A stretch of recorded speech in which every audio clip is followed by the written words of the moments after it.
بسم الله والحمد لله والصلاة والسلام على رسول الله صلى الله عليه وآله وسلم አሁንም ተመልሰናል እና አላህ Subhanahu Wa Ta'ala በማንኛውም አጋጣሚ የይሁዶችን ተንኮልና ደባ ማጋለጥና ሙእሚኖችን ማንቃት ማጠናከር ነውና አላማው በቂብላም ዙሪያ በተፈጠረው ውጅንብር መመሪያውን እየሰጠና ወዳጆቹን እያጠናከረ እነዛን እያጋለጠ ነው ያለው ማለት ነው። እነዚህ እንግዲህ አለል ኪታቦች በተለይም ይሁዶች በጣም ዘረኞችና ተንኮለኞች ከመሆናቸው ብዛት የተነሳ በማንኛውም መልክ እስላም የሚወስደው እርምጃ አይጥማቸውም። ስለዚህ አላህም ደግሞ Subhanahu Wa Ta'ala እነሱም በሚገባ ነው የሚከታተላቸው ተንኮላቸውን ሁሉ በማጋለጥና በማፍረጥረጥ ወላይና ተይተለዲነ ኡቱል ኪታብ ቢኩሊ አያህ አለ ወላሂ አንተ እነዛን ቀደም ሲል ኪታብ ተሰጥተናል የሚሉትን ህዝቦች በማንኛውም መረጃ ብትመጣላቸው አንተ ለምታነሳው ጉዳይ አጥጋቢና ከአስፈላጊው በላይ ግልጽ የሆነ ማስረጃ እንኳን ይዘህ ብትመጣ በተለይም በዚህ በቂብላ ጉዳይ ማለት ነው ማተቢዑ ቂብለተክ ያመጣውን ያህል ማስረጃ ብታመጣ እንኳን ያንተን አቅጣጫ ህጋዊ ነው ብለው አይቀበሉህም ይላቸዋል ማለት ነው። እንግዲህ ድርቅናቸው ይሄን ያህል ነው ማለት ነው። ተሁሉም በላይ የሚያውቁት ይሄ ነገር እንደሚሆን ከአላህ እንደመጣ እነሱ ናቸው።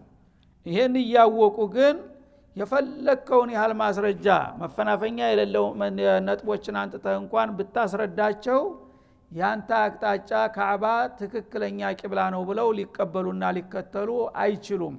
ለምን አቋም ይዘዋልና ማለት ነው። የራሳቸው ዘረኝነት ከኛ በላይ ላሳር የሚለው በሽታ ስለመረዛቸው የፈለገውን ነገር አንተተህ ምታስረዳቸው እንኳን ያንተን አቅጣጫ ሐቅ ነው ብለው አይቀበሉምና አይከተሉም ይላል። ይህ ከሆነ ደግሞ እነሱ በባጢል በውሸት ላይ ይህን ያህል ከገረሩ አንተ ደግሞ በእውነት ላይ ከዚህ በላይ መጠንከር አለብህ እና ወማ አንተ ቢታቢዕን ቂብለተሁም አንተም ደግሞ ካሁን በኋላ የነሱን አቅጣጫ የምትከተል አትሆንም በምንም አይነት የፈለገው ቢሆን ይላል ማለት ነው። ትናንትና በእኔ ፍቃድ ነው ወደዛ እንድትዞር የሆንከው። አሁን ግን የተዞረለት አላማ ተረጋግጧል። ምን እንደተፈለገ እኔ ያውቅ ነበረ። አሁን ግን እነሱ ተቀየሙኝ ብለህ እንደገና ወደ እነሱ ለመዞር ብታስብ እንኳን አበደን አይፈቀድልህም አላቸው ማለት ነው። ወማ አንተ ቢታቢዕን ቂብለተሁም አንተ የአህለል ኪታቦችን አቅጣጫ ተከታይ አትሆንም ካሁን በኋላ። ወማ ባዕዱሁም ደግሞ ከነሱ ከፊላቸው ቢታቢዒን ተከታይ አይደለም ቂብለተ ባዕዲን የሌላውን አቅጣጫ። እነሱ መጀመሪያ ይህ ችግር የጀመራቸው ዛሬ አይደለም እኮ ታውን ቀደም ይሄ ችግር ሌሎች ኡመቶች ጋር አጋጭቷቸዋል። ይሄንንም ወቅ ይላቸዋል ለመከራከር እንዲመቻቸው ማለት ነው። አህለል ኪታብ ሲባሉ ሁለት ናቸው፣ ይሁዶችና ነሷራዎች ማለት ነው። ይሁዶች በቂብላ ጉዳይ የተጋጫቸው ዛሬ አይደለም፣ ክርስቲያኖቹ ጋር እስቅራኔ ያላቸው አይደለም እንደ ይላቸዋል። እና ሁለታችሁም አህለል ኪታብ በሚለው ስም ተጠቃላችሁ እያላችሁ እናንተ መሸናነፍ አልቻላችሁም በዚህ ነጥብ ላይ። አሁን እንደገና ሶስተኛ አካል ሲመጣ የራሳችሁን ድክመት ሳታርሙና አንድ ግንባር ሳትፈጥሩ ከሶስተኛው የማይቻለው አካል ጋር መላተም እንዴት ሊያዋጣችሁ ይችላል ይላቸዋል። ከፊላቸው አህለል ኪታብና አህለል ኪታብ በዚህ ነጥብ ላይ ጭራሽ አይቻቻሉም። እና እነሱ ቤተል መቅደስ ነው የሚሉት ይሁዶቹ፣ እነኞቹ ደግሞ ምስራቅ ነው የሚሉት። ስለዚህ ምን አገናኝ? ሁሉም ባለው ግርር አንዱ ለአንዱ ላለመቸነፍ ማለት ነው። በዚህ ሁኔታ ላይ እያላችሁ እንደገና የታላቁ ነብይ ጋር መጋጨት ደግሞ ምንም አያዋጣችሁም ማለት ነው። ወማ ባዕዱ አህሊል ኪታቢ ቢታቢዕን ቂብለተ ባዕዲን ይሁዳው የነሷራውን ነሷራው የይሁዳውን ቂብላ ሊቀበል እንደማይችል የታወቀ ነው ይላል።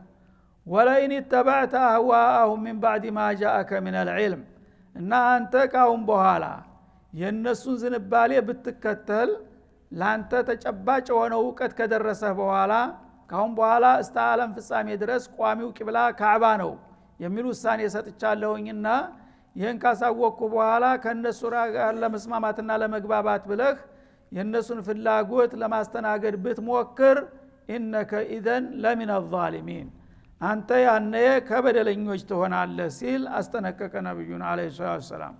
ስለዚህ የፈለገውን ያህል ተጽዕኖ ቢያደርጉም ካሁን በኋላ እርማቸውን ያውጡ፣ ወደ እነሱ ቂብላ መመለስ አይታሰብም። በተለያየ ምክንያት ምናልባት ተጽዕኖ አድርገውበት አቅም በላይ ሆኖብህ እንኳን ወደነሱ ብትመለስ ያን ጊዜ ቁርጡን ወቀው አንተ ራስህ እንደነሱ ዟሊም ትሆናለህና ካሁን በኋላ ወደ አህለል ኪታቦች አቅጣጫ መዞር አይታሰብም ሲል የመጨረሻ ውሳኔውን ሰጠ ማለት ነው። الذين آتيناهم الكتاب يعرفونه كما يعرفون أبناءهم እና አሁን እነሱን ስጉር ደባ በማጋለጥ ላይ ቀጠለ። እነዚህ የቀድሞ መጽሐፍ ባለቤት ነን ተብየዎች ይላል። በተለይ በዚህ ነጥብ እኮ የማያወላዳ ግልጽ የሆነ መረጃ ነው ያላቸው ይላል። እነዚህ ቀደም ሲል የኪታብ ባለቤት ነን ባዎች ያሪፉነሁ ይህንን የቂብላ ለውጥ እንደሚመጣ ያቅጣጫ ለውጥ እንደሚመጣ በመቶ ያውቁት ነበረ። አንተ ሳትፈጠር ገና እስላም ሳይመጣ የመጨረሻው ነብይ ማንም ይሁን ማን የመጨረሻው ነብይ ወደ ካዕባና ወደ ቤተል መቅዲስ ይሰግዳል የሚለውን ወትሮ ገና ነበር የሚያውቁት ይላል። ሱብሃንአላህ። ስለዚህ ያ ሳይሆን ቢቀር ነበር አጠያያቂ የሚሆነው። የመጨረሻ ነብይ ነኝ ብሎ መጥቶ ተውራት ግን ወደ ሁለት ቂብላ ይሰግዳል ብሎ ነበርና ሳይሰግድ ቀረ። ይሄ አወናባጅ ነው መባል የሚገባው ያ ቢሆን ነበር። እነሱ ግን የሚያውቁትን ነገር ሲደረግ እንደ ወንጀል አድርገው ይፈርጃሉ እንደገና ማለት ነው። ያሪፉነሁ ይህንን የቂብላ ለውጥ ያውቁታል ወይም የቂብላውን ለውጥ ይዞ የመጣውን ግለሰብ ማንነት ያውቃሉ። አንተን ራስክን ማለት ነው። አንተንም ይዘህ የመጣውንም ለውጥ ገና አንተ ተመፈጠረ በፊት አበክረው ያውቁታል ይላል አላህ Subhanahu Wa Ta'ala። የሚያውቁት ምን ያህል ነው እርግጠኝነት የሚሆኑት? ከማ ያሪፉና አብናአሁም የገዛ ልጆቻቸውን የሚያውቁትን ያህል ይላል። ምን ያህል እርግጠኛ እንደሆኑ ማለት ነው። የገዛ ልጁን አንድ ሰው ከሌላ ከመንደር ልጅ ለይቶ የሚያውቀው ምን ያህል ነው? ምን ያህል ነው ተብሎ ለመለካት ይቻላል? አሁን አንተ ልጅ ሰፈር ሄዶ ይጫወታል። ብዙ ልጆች ተከማችተዋል፣ ወርወር ይሯሯጣሉ። አንተ እዛ ሄደ ልጅ ልጠራ ስትሄድ ልጅ ይጠፋብሃል። ብዙ ልጆች ስላሉ አለምንም እንትን ነው በቃ አንተ ገሌ ብለህ እጁን ያዘርገህ የምትወስደው ማለት ነው። እና የዛን ያህል ያውቁታል የነብዩ መሐመድን ጉዳይና ይዞት የመጣውን ለውጥ ይሁዶች በተለይ ልክ እንደዛ ነው የሚያውቁት ይላል አላህ Subhanahu Wa Ta'ala። ያን ያህል የሚያውቁት ሰው ግን ምንም እንደማያውቁት ነው ይደናበራሉና ያወናብዳሉ። ከማ ያሪፉና አባናሁም ልጆቻቸውን እንደሚያውቁ ያህል ወኢነ ፈሪቀ ሚንሁም እና ይሄን ያህል ያወቁት ለምንድነው የሚቃወሙት ካላችሁ ከነዚህ ከአለል ኪታቦች እኮ ከፊሎቹ ሁሉም ባንልም ይላል አዳለቱላህ ተመልከት። ከነሱ መካከል ትንሽ ለዘብ ያሉ አሉ። እነዛንም አብሮ ላለመበደል ወኢነ ፈሪቀ ሚንሁም አክራሪዎችን ነጥሎ መታ ማለት ነው። ከነሱ የተወሰኑት ከፊሎች ዘረኞቹና የጠናባቸው ለየክቱሙን الحق ሐቅን ድብን አርገው ይደብቁታል። ወሁም يعلمون እነሱ መቶ ያወቁት ይላል። ይሄ ነው በሽታቸው። በእነሱ በኩል ያልመጣ ሐቅ አይዋጥላቸውም። ይህ ነው እንጂ ችግሩ ሳያውቁ ቀርተው አይደለምና ይሄንን አውቀህ ደግሞ አንተ በመጡበት ቢመጡ ካሁን በኋላ ለነሱ እንዳትለዝብላቸው ጠንከር ብለህ ተቋቋማቸው ይላል ማለት ነው። እዚህ ላይ የምሳሌው አነጋገር ገረማቸውና ዑመር ኢብኑ አልኸጣብ አብዱላህ ኢብኑ ሰላም የይሁዶቹ ትልቅ ኻኻም ጳጳስ የነበሩት ሰውዬ ሰልመዋል ረዲየላሁ ዐንሁ አርዳ እና አብዱላህ አላቸው አንድ ቀን እኔ አንድ ጊዜ ብዙ ልጠይቅህ የምፈልገው ነገር አለ ግን እጠይቅሃለሁና በሌላ ነገር እሻቀላለሁ ዛሬ አስታወስኩኝ አንድ ጥያቄ አለኝ አሏቸው ለአብዱላህ ኢብኑ ሰላም ዑመር ኢብኑ አልኸጣብ ምንድነው ሲሏቸው እንደምታቀው የቂብላው ጉዳይ ምን ያህል እንዳወዛገበን ታውቃለህ በወቅቱ ግን አላህ ያሪፉነሁ ከማ ያሪፉና አብናአሁም ይላል እና ያንን ነብዩ መሐመድና ይዞት የመጣውን የቂብላ ለውጥ ይሁዶቹ በእርግጠኝነት ያውቁታል። እርግጠኝነታቸው የገዛ ልጆቻቸውን ከባዕር ልጆች ለይተው የሚያውቁትን ያህል ይላል። አንተ እንግዲህ ከይሁዶቹ አንተ አንዱ ነበርክ የነብዩ መሐመድንና ያመጡትን ለውጥ ተመስለምህ በፊት በዛ ደረጃ ነበር ወይ የምታቀው ብለው ጠየቋቸው። ያ ጊዜ አብዱ ሰላም ምን አሉ? ወላሂ እንግዲህ አላህ በአማካይ ይመስለኛል የተናገረው አሉ። በአማካይ አብዛኛውን ህዝብ አጠቃላይ የይሁዳን ህዝብ ለመገምገም ያው እነ ፈሪቀ ሚንሁም እንዳለው አብዛኛው የዚህን ያህል ነው እውቀቱ ለማለት እንጂ ጣራው አድርሶ አይደለም የተናገረው አሉ። እኔ ባይገርምህ ከዛ በላይ ነበር ማቀው አሉ። እንደኔ እንደ ግለሰብ የኔ የግለሰብ አቋም ስለሆነ የኔን ሳይሆን የያዘው የብዙሃኑን ህዝብ ነው አለ። እኔማ እንደ ግለሰብ ከዛ በላይ ነበር መሐመድን ማቀው ከመስለሜ በፊት ይላሉ ማለት ነው። አንተ ደግሞ አበዛው አታጋንና እውነቱን ንገረኝ አሏቸው። እርግጠኛ ነኝ አሉ፣ ማስረጃ አለኝ ለዚህ አባባሌ። ምንድነው እሱ ማስረጃ ሲለው ይሄ እኮ መሐመድና የቂብላ ለውጥ የሚባለው ነገር በተውራት ውስጥ ሲነገር ምንጩ ከየት ነው አሉ አብዱላህ ኢብኑ ሰላም። ነዘለ الامين السماوي الى الامين الارض ያሏቸው። የሰማዩ ታላቅ የአላህ ተወካይ ጅብሪሉል አሚን ይሄን ውሳኔ ይዞ ወደ ታላቁ የመጨረሻ የአላህ ተወካይ ወደ መሬት ወረደ። እነዚህ ሁለት የአላህ ባለሟሎች ተቀባብለው ያመጡት የጌታዬ መልእክት ነው አለ። ስለዚህ ይሄንን ከባለቤቴ ጋራ እንዴት አወዳድረዋለሁ? ባለቤቴ ልጅን ወልዳ ይሄ ያንተ ልጅ ነው ብላ የምታስረክበኝ ሚስቴ ናት። ሚስቴ እውን የኔ ልጅ ይሁን ወይስ ሌላ ጨምራበት ይሆን ምን ማረጋገጫለኝ አሉ። ሱብሃንአላህ። እሷን አምኜ እኮ ነው ያው የኔ ሚስት ናት መቼም በሷ በኩል የመጣው ልጅ ነው ብዬ ቢሻው ግድ የለም ብዬ ታልሆነ በስተቀር ልጠረጥር እኮ እችላለሁ። እነ ከይደኩና አዚም አልተባሉም እንደ ሴቶች የመንደርንም ሰው ያስተናገደች የጋራ ልጅ ልታመጣልኝ አትችልም እንዴ? ያንን እንግዲህ እነ ጅብሪሉል አሚንንና መሐመዱል አሚንን ግን እንደ ሚስት አርጌ መመደብ አልችልም። ተዛ በላይ ናቸውና በእነሱ በኩል የመጣውን መረጃ ሚስቴ እንደነገረችኝ አድርጎ ማየት በእኔ አይጠበቅም አሏቸው። ሱብሃንአላህ። ይህ እንግዲህ ያወቁት ቅን ሲሆኑ እንደዚህ ናቸው ማለት ነው። ሌሎቹ ግን የሳቸው ጓደኞች ነበሩ። ለምን ይሄን አልታደሉም? ልግመኝነታቸው ዘረኝነታቸው ማለት ነው በሽታቸው። እና አላህ ይሄንን አረጋግ ለየክቱሙን الحق የሚያውቁትን ሐቅ ድብን አርገው ይደብቁታል። ወهم يعلمون እያወቁ ሳያውቅ አንድ ሰው መስሎት ቢሳሳት አያስገርምም። ግን እያወቀ እውነቱን ነገር ድብን አርጎ በሚክድ ጊዜ ምን ተለዋለህ? ያ እንግዲህ ተሳስቶ የሚያሳስት ጸረ ህዝብ ነው። ትውልዶችን ገደል ውስጥ የሚጨምር ማለት ነው። ስሙ ትልቅ ነው፣ ገሌ ዓሊም ነው፣ ሙፍቲ ነው ተተባለ በኋላ ያ ሰው ላቀደረላህ ዶላር ከመጣበት ስንት ሚሊዮኖች ናቸው ተሸገሌ በላይ ማን አለ እንደዚህ ብለዋል እሳቸው። ማን ነው እሳቸው ያሉት ሊገለብጥ የሚችለው እያለ ስንቱ ነው አህባሽ ጋራ የሚጓዘው አይደለም? እንደዛ ነው። ጠማማ አላህ ዕውቀት ያላቸው ሰዎች ሲጠሙ አያድርስ ነው። ብቻቸውን ሳይሆን የሚጠፉት መላእክቶችን ይዘው ነው ገደል የሚገቡት ማለት ነው። ስለዚህ ለየክቱሙን الحق وهم يعلمون እያወቁ እውነትን ይደብቃሉ።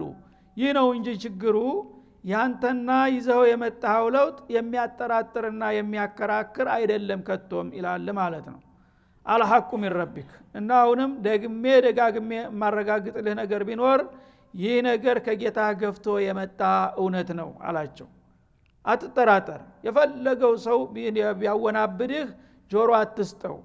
ይሄ አንተ ቂብላ መለወጥ ከረበል ዓለሚን የተወሰነና የመጣ ሐቅ መሆኑን አሁንም ደግሜ አረጋግጥልሃለሁና ፈላተኩነና ሚነል ሙምተሪን።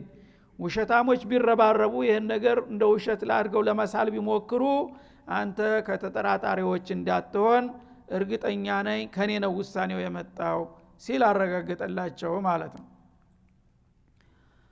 ወሊኩል ወጅሃቱን ሁወ ሙወሊሃ።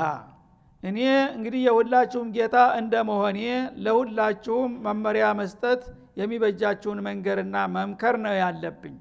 ከዛ በኋላ ግን ማንኛውም ሰው የራሱ ምርጫ ይኖረዋል።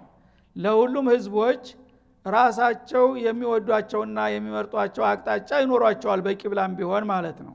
ስለዚህ ይሁዳ የራሱ የሆነ ቂብላ አለው የለመደው። እስከዛ ድረስ ለውጥ እስከሚመጣ መቀጠል ይችላል። በቀደምት ነብያቶች ተፈቅዷልና በእነ ያዕቆብ ማለት ነው። ክርስቲያኖችም ደግሞ ለራሳችን የምንለው ቂብላ አለን ካሉ ሊሄዱ ይችላሉ ለጊዜው ሌላ ተለዋጭ እስከሚመጣ ድረስ ማለት ነው።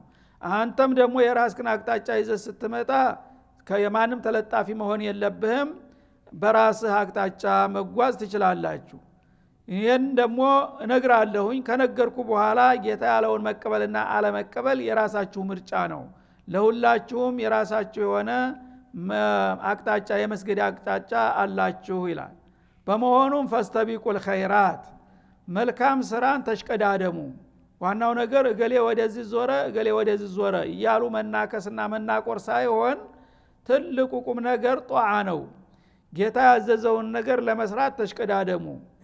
እንግዲህ ትናንትና ወደ ቤተል መቅዲስ ስገድ የተባለውም ሰው ጌታ ስላዘዘው ስለሆነ ወደዛ ከሰገደ ወደ ኸይር ነገር ቀደመ ማለት ነው። አሁን ደግሞ ወደ ካዕባ ዙር ከተባለ አሁንም የጌታ ትእዛዝ ነው። ወደዛ ከዞረ አሁንም ኸይርን ተሽቀዳደመ ቀደመ ማለት ነው። ምን ችግር አለው? ዋናው ነገር ለኔ ታማኝና አገልጋይ መሆኑ ነው። እና ወዴትም አቅጣጫ ብትሰግዱ በኔ ፍቃድ እስከሰገዳችሁ ድረስ በኸይር ነገር መሽቀዳደማችሁ ደስ ይለኛል እንጂ ይህንን የተወሰነ አቅጣጫ ይዞ በዘረኝነት መንገታገቱ በእኔ ዘንዳ ቦታ የለውም ይላቸዋል ማለት ነው። አይና ፈስተቢቁል ኸይራት አላህ የመረጠውንና የወደደውን ነገር እናንተም ለመቀበልና ለመከተል ተሽቀዳደሙና ተረባረቡ እንጂ የገሌ ቂብላ ወደዚህ ነው የኔ ቂብላ ወደዚህ ነው እያላችሁ በዘረኝነት አትጓተቱ ይላል ማለት ነው። አይነማ ተኩኑ የእቲ ቢኩሙላሁ ጀሚዓ የትም ቦታ ብትወድቁ አላህ ከያላችሁበት አንስቶ ሰባስቦ ነገ ለሂሳብ ያቀርባችኋል። ያን አትርሱ። እዛ መድረክ ላይ የሚያዋጣችሁ ወደ ምስራቅ ወይም ወደ ምዕራብ ወደ ደቡብ ወይም ወደ ሰሜን ሰግጃለሁኝ ማለቱ ሳይሆን የጌታን ትእዛዝ አክብሬ ያለሁ የሚለው ነው ትልቁ ነጥብ ማለት ነው። እና የትም ቦታ ብትሆኑ አንተ የትም ዓለም በየትም ዘመን ብትሞት ነገ ቂያማ ሲደርስ አላህ ከያለህበት አንስቶ ሰብስቦ አከማይቶ ለፍርድ ያቀርብሃል። ያኔ ስትቀርብ አንተ ቂብላ ወዴት ነበር የሚለው አይደለም ጥያቄው። ዋናው ጥያቄ አንተ የጌታ ትእዛዝ ተቀባይ አክባሪ ነበር ወይስ ነው የሚልህ አጠቃላይ ጥያቄ። የጌታ ትእዛዝ አክባሪ ነኝ ብለህ ከመጣህ ስተቢቁል ኸይራት የሚለውን መመራ ተግብረኸው ከሆነ በቂብላውም ሆነ በሌላው ጉዳይ ጌታ ያለኝን ሁሉ አድርጌያለሁ አቅሜ በፈቀደ ቁጥር ብለህ ከመጣህ ይቀበልሃል። አለበለዛ የተለያዩ ሙኻለፋዎችን አድርገህ ቂብላዬ ቤተል መቅዲስ ነበረ በማለት ጸድቃለሁኝ ብለህ ከሆነ ይሄ ቦታ የለውም ኢላላ አላህ Subhanahu Wa Ta'ala። እና ጧዓ ዋናው ነገር ዑቡድያ ነው የሚፈለገው፣ ለጌታ ታማኝና ታዛዥ መሆን። ታዛዥ ከሆንክ ወደ በየቀኑ ቂብላ ቢፈጥርስ አላህ ምን ችግር አለው? ዛሬ በዚህ ስገድ ዛሬ በዚህ ስገድ፣ በአንድ ቀንስ አምስቱን ሶላት በአምስት አቅጣጫ ስገደው ቢልህ ምን ችግር አለው? ጌታን አይደል የምትታዘዘው? ሁሉም ሶላቶች የራሳቸው ቂብላ ቢያረግላቸውና በዛ ከሰገድ ካንተ ትክክለኛ ነህ ማለት ነው። ግን አንዱ ይሄ ያባቴ ያያቴ ቂብላ ይሄ ነው ብሎ ሁሉንም ሶላቶች በአንዱ አቅጣጫ ከሰገደ ወንጀለኛ ይሆናል። ለምን? ከጌታ ፍቃድ ውጭ ስለሚሆን ማለት ነው። ስለዚህ መለኪያው የለመዱትና የወደዱት መሆኑ ሳይሆን ጌታ የፈቀደውና የመደበው መሆን አለበት። ያ ተሆነ ደግሞ የተለያዩ ቂብላዎችንም ከመደበ እንደ ትእዛዙ ወደ ታዘዘው ተዞራለህ። አንድንም ቂብላ ተመረጠልህ በቆሚያ መልክ ያንን ተከተላለህ። መዳኛው ይህ ብቻ ነው ይላል አላህ Subhanahu Wa Ta'ala። እና የእቲ ቢኩሙላሁ ጀሚዓ የሚለው የውመል ቂያማ ነው። ዛሬ ማንም ሰው የፈለገውን ማውራት የፈለገውን መስራት ይችላል። አልየውመ አመሉን ወላ ሂሳብ እንደሚባለው ማንም ሰው እንደፈለገ መፈንጨት ይችላል። የሥራ መድረክ ነው። የፈለከውን ስራ። ነገ ደግሞ የሂሳብ መድረክ ይመጣል። እዛ ሂሳብ መድረክ ላይ የምትጠየቀው አንተ የማን ዘር ነህ ወይም የማን ቂብላ ተከታይ ነህ የሚለው ሳይሆን አንተ ለጌታ ታዛዥ ነህ የሚለው ነው። አጠቃላይ ጀነራል ጥያቄ ነው የሚቀርብልህ ማለት ነው። የጌታ ታዛዥ ነኝ ታልክ ቂብላውም ሶላቱም ጾሙም ሁሉም ነገር የጌታ ትእዛዝ በየዘመኑና በየሀገሩ እንደተቀያየረ በየመጣበት አቅጣጫ ጌታ የሚለውን ሰርቻለሁኝ ታልክ ትድናለህ ማለት ነው። አልበለዛ በአንድ ወቅት የታዘዘውን ነገር ሙጭኝ ብለህ በሌላ ጊዜ የመጣውን ለውጥ ሳትቀበል ከቀረህ አፈንጋጭ ነህ ማለት ነው። ስለዚህ የትም ቦታ ብትወድቁ ነገ ተየወደቃችሁበት ሰብስቤ አመጣችኋለሁ። የትም ተረስተህና እንትን ብለህ ወድቀህ አትቀርም ማለት ነው። የዛ ጊዜ ስትመጡ ደግሞ ምን ሰራችሁ በማን ፍቃድ ተመራችሁ የሚለው እንጂ የትኛው ቂብላ ነው ደንበኛ የምትባል አይደለም ማለት ነው። ኢነላህ አላ ኩሊ ሸይን ቀዲር አላህ በሁሉ ነገር ላይ ፍጹም ቻይ የሆነ ጌታ ነውና ተሞትን ተበሰበስን ከምድር ጋር ተተቀላቀልን በኋላ ለብዙ የምዕት ዓመታቶች ተረስተን ጠፍተን ከቆየን የት ያገኘናል እንዲያትሉ ኢነላህ አላ ኩሊ ሸይን ቀዲር አላህ በሁሉ ነገር ላይ ቻይ ነውና ወደክበት ብትገባ እንደ አመድ ሆነ በባህር ላይ ብትቦን ወይም ከመሬት ብትቀላቀል የትም ቦታ ሰብስቤ እንደነበር ካርጌ አመጣሃለሁ ያነ ደግሞ ጥያቄው የኔን ፍቃድ ያክብራል አላከበርክም እንጂ የገሌ ዘርነ የጋና አቅጣጫ ተከታይ ነህ የሚለው አይደለም ሲል ያስጠነቅቃል ከዛ ይሄ ጉዳይ የወቅቱ በጣም አከራካሪ አጀንዳ በመሆኑ አላህ Subhanahu Wa Ta'ala ይበልጥ ለማረጋገጥና ጥርጣሬ እንዳይገባቸው ለማድረግ ይደግመዋል አሁንም ማለት ነው ወሚን ሐይቱ خرجت يا رسولنا አላቸው እንግዲህ አሁን ቂብላ ለውጥ ከተደረገ በኋላ በየትም አቅጣጫ ብትወጣ አላቸው በመኖሪያ ሀገርህ ያለህ ብቻ አይደለም ካዕባ ቂብላህ ነው ያልኩት ለስራ ጉዳይ ለተለያዩ አቅጣጫዎች ልትሄድ ትችላለህ ወደ ደቡብ ልትጓዝ ትችላለህ ወደ ሰሜን ወደ ምስራቅ ወደ ምዕራብ በፈለከው አቅጣጫ በአለም ላይ በሄድክበት ሂድ ፈወሊ ወጅሃከ ስግደት ሲደርስ ግን ፊትክን ታዞራለህ ወደ የት ሸጥር المسجد الحرام ወደ ተከበረው መስጂድ አቅጣጫ እንግዲህ ሹብሃ እንዳይኖር ማለት ነው በማንኛውም አቅጣጫ ቁልጭ አደረገው እና መጀመሪያ ፈወሊ ወጅሃከ ያላቸው መዲና እያሉ ነው መዲና እያለህ ስግደት ሲደርስ ወደ ካዕባ ወደ ደቡብ ዙር ማለት ነውና በአጋጣሚ ሪያድ ከመጡስ የመን ከሄዱስ ኢራቅ ከሄዱስ የሚለው ሹብሃ እንዳይመጣ አይ መዲና ስትሆን እኮ ነው ወደዛ ዙር ያለህ እንዳትል የትም ቦታ ብትሆን አላህ ፈለገው ዓለም ሂድ ሶላት በሚደርስበት ጊዜ ካሁን በኋላ ወደ ተከበረው መስጂድ ዙረህ መስገድ አለብህ እንጂ ወደ መትም አቅጣጫ አይፈቀድም አላቸው ማለት ነው ወኢነሁ ለልሐቁ ሚን ረቢክ እና ጥላቶች ብዙ ጅምብር ስለፈጠሩ ይሄ ነገር እንዳያጠራጥርህ ያለቀለት ቁልጭ ያለ ሐቅ ነው የካዕባ ቋሚ ቂብላ መሆን ማለት ነው እና ያወራ ቢያወራ ባሉ ባልታ እንዳትበገር አማራጭ የሌለው ብቸኛ ቁልጭ ያለው ቂብላ ካዕበተል ሙከረማ ስለሆነ በደዛ ብቻ ዙረህ ስገድ የትም ቦታ ብትሆን ማለት ነው ፈወሊ ወጅሃከ ሸጥር المسجد الحرام እና ፊትክን ወደ ተከበረው መስጂድ አቅጣጫ ዙር ወሃይቱ ማኩንቱም ኡመቶቹም መጀመሪያ ፈወሊ የተባሉት ነብዩ ናቸውና እኛን አይመለከተንም ብላችሁ እንዳትደናበሩ እናንተም አለቃችሁ በዞረበት አቅጣጫ ሁል ጊዜ የትም ሀገር በየትም ዘመን ብትሆኑ ዘመኑንም ጭምር ለመግለጥ ማለት ነው ነብዩ እስካሉ ድረስ ነብዩ ጋር የሚሰግድ ሰው ብቻ እንዳይመስልና አወናባጆች መጥተው ፈወሊ እኮ ነው የተባለው ነብዩ ዛሬ ሄዷል የት አለ አንተ ወደዚህ ስገድ የሚል አወናባጅ ቢመጣ ሸክ እንዳይገባ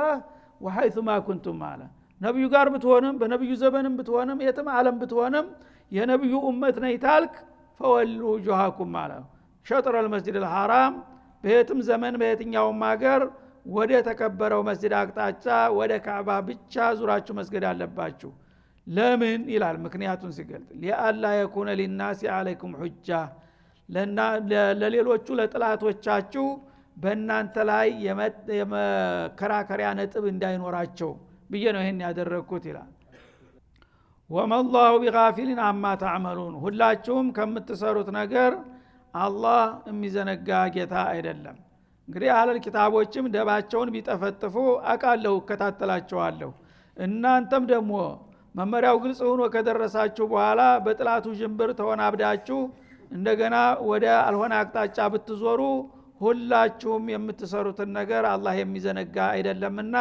ጠንቀቅ ማለት ይበጃል ይላል ማለት ነው ወሚን ሐይቱ خرجت አሁንም በወጣህበት አቅጣጫ ፈወሊ ወጅሃከ ፊትክን አዙር ሸጥር المسجد الحرام ወደ ተከበረው መስጂድ አቅጣጫ ወሐይቱ ማ ኩንቱም አዩሃል ኡማ እናንተ ተከታይ ህዝቦችም ደግሞ የትም ቦታ የትም ዘመን ብትሆኑ ፈወሉ وجوهكم ፊቶቻችሁን አዙሩ በስግደታችሁ ሸጥረሁ ጃሃተ المسجد الحرام ወደ ተከበረው መስጂድ አቅጣጫ ይላል ለምን ሊአላ የኩነ ሊናሲ አለይኩም ሁጃ ይሄን ውሳኔ ያሳለፍኩት እና ደጋግሜ ያረጋገጥኩት በእናንተ ላይ ለጥላቶቻችሁ የመከራከሪያ ነጥብ እንዳይኖራቸው ነው ይላል እንግዲህ እናንተ ወደ ቤተል መቅዲስ እንደዞራችሁ ብትቀሩ ጥላቶቻችሁ ለክርክር ይመቻቸዋል ያ እንዳይሆን ብዬ ነው ይላል ለምን ለተወሰነ ጊዜ ወደ ቤተል መቅዲስ ይሰግዳሉ እንደገና ወደ ነበሩበት ይመለሳሉ ነው የሚለው ተውራት በዚህ ላይ ተቀጥላችሁ ግን እናንተ እኮ ወደ ቤተል መቅዲስ ቀጥላችኋል ስለዚህ ወደ ካዕባ እስካልተመለሳችሁ ትክክለኞች አይደላችሁም ገና የመጨረሻው ነብይ ህዝቦች የሚባሉት ይመጣሉ እናንተ አይደላችሁም ብለው ለመከራከር ይመቻቸው ነበር ይሄ እንዳይሆን ነጥቡን የዘጋውት ለዚህ ነው ይላል ማለት ነው እንደገና መኮችም አኩርፈው ነበረ ካዕባን ትተው ወደ ቤተል መቅዲስ ሲዞሩ ነብዩ መጀመሪያ የኢብራሂምን ፈለግ ተከታይ ነን ይሉ ነበረ የኢብራሂምን ፈለግ ተከታይ ከሆነ የኢብራሂም ታሪክ ቁልጭ ያለ ነው ካዕበተል ሙሸረፋ ነው ቂብላቸው ወደ ሌላ ቂብላ አልሰገዱም ስለዚህ የኢብራሂምን ካዕባ ወደ ኋላ ወሩሮ ሄዶ እንደገና ነብይ ነኝ የኢብራሂምን ፈለግ ተከታይ ነኝ ይላል እያሉ ያሙ ነበረ ማለት ነው ስለዚህ ጦሩ ይሄን አቋሙን ካስተካከለ ተቀበሉታላችሁ ይሄው እንደገና ተመለሰ ሲባል ምን ይላሉ የሚሉትን አጡ ማለት ነው በዛው ቢቀሩ ኑሮ ግን ውሸታም ነው የኢብራሂምን ፈለግ ተከትል ያለ ይላል ተብራሂም ታሪክ ትልቁ ጉልህ ሚና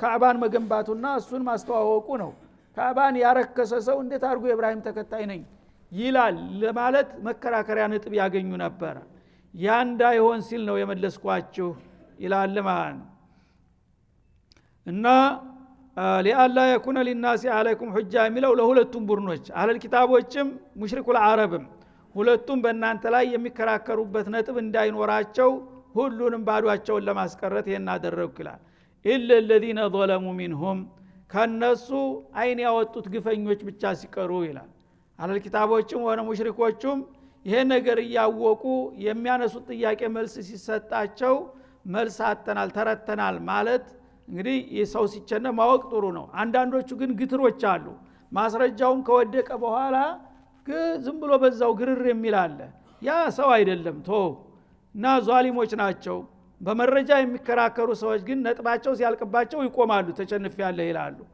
ገራራዎች ግን መረጃ ቢያልቅባቸውም ዝም ብለው በመጮህ ብቻ ሊቀጥሉ የሚፈልጉ ይኖራሉ እነዛ ደረኞች ናቸው ፈላ ተخشوهم ስለ ጮኸ ጉራሮ እስከሚሰነጠቅ ጮህ ምን ቸገረህ አትፍራቸው አለ አላህ Subhanahu Wa Ta'ala ወخشوني እኔን ጌታችሁን ፍሩ ወሊኡቲመ ኒዕመቲ አለይኩም እንደገና በተጨማሪ ደግሞ የቂብላን እስቲቅላል የሰጠዋችሁ ለምንድነው ጸጋዬን በእናንተ ላይ ለማሟላት ለመደምደም ስል ነው ይላል ወለአለኩም ተህተዱን ወደ ጌታ ፍቃድም እንድትመሩ ነው ይላል ማለት ኡመተል እስላም ትልቅ ኡመት ናት የማንም ተከትላ አትሆንም ብየት ያበቃ ቂብላችሁ ግን ቤተል መቅዲስ ነው ካልኩኝ የይሁዲያ ተከትላ ሆናችሁ በቂብላ ማለት ነው እስቲቅላል የላችሁም ያ እንዳይሆን ነጽነታችሁ ሙሉ እንዲሆን በቂብላም ሆነ በማንኛውም አቅጣጫ የይሁዲያን ፈለግ አንከተልም ራሳችን የቻልን ሙሉ ኡመት ነን እንድትሉና የጌታን ፍቃድ እንድትመሩ ነው ይሄን ያደረኩት ይላል እና አላህ Subhanahu Wa Ta'ala እንግዲህ በማንኛውም መልኩ ኡመተል እስላም ከሁሉም በላይ በሁሉም ነጥብ የተሟላ እንዲሆኑ ነው የሚፈልገው ግን የሁሉ ጥረት ተደርጎ በአሁኑም ጊዜ የነሱን ጅራት የሚከተሉ አልጠፉም አላህ Subhanahu Wa Ta'ala ሂዳውን ይስጠን እያል የዛሬው ደርሳችን እዚህ ላይ ይጠቃለላል ወሰለላሁ ዐለ ነብይ